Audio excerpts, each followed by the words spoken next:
अस्सलाम वालेकुम। सूरतुल अल-निसा आयत नंबर 46। औज़ु बिल्लाहि मिनश शैतानिर रजीम। बिस्मिल्लाहिर रहमानिर रहीम। इसमें हम हज़रत मूसा अलैहिस्सलाम की कौम के बारे में बताएंगे। लाइक करें, सब्सक्राइब करें और बेल आइकन पर क्लिक करें। और ये जो यहूदी हैं, इनमें कुछ लोग ऐसे भी हैं कि कलमात को इनके मकामात से बदल देते हैं और कहते हैं कि हमने सुन लिया और नहीं माना, और सुनिए ना सुनवाए जाओ, और ज़ुबान को मरोड़ कर और दीन में तान की राह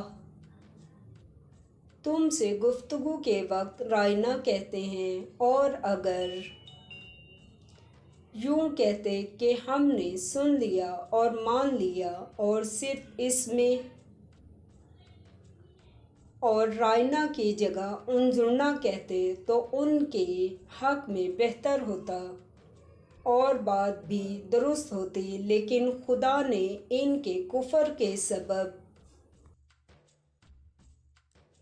इन पर लानत कर रखी है, तो ये कुछ थोड़े ही ईमान लाते हैं। सूरतुल निसा आयत नंबर 47। ए किताब वालों, कबल इसके कि हम लोगों के मुंहों को बिगाड़ कर इनको पीठ की तरफ फेर दें या इन पर इस तरह लानत करें जिस तरह हफ्ते वालों पर की थी हमारी नाजिल की हुई किताब पर, जो तुम्हारी किताब की भी तस्दीक करती है। ईमान लाओ। और खुदा ने जो हुक्म फरमाया सो समझ लो कि हो चुका। सूरतुल निसा आयत नंबर 160।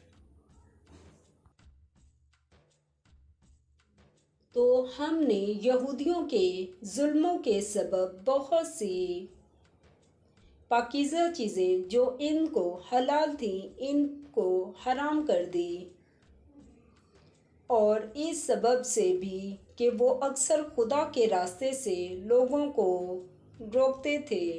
सूरतुल अल-निसा आयत नंबर 161।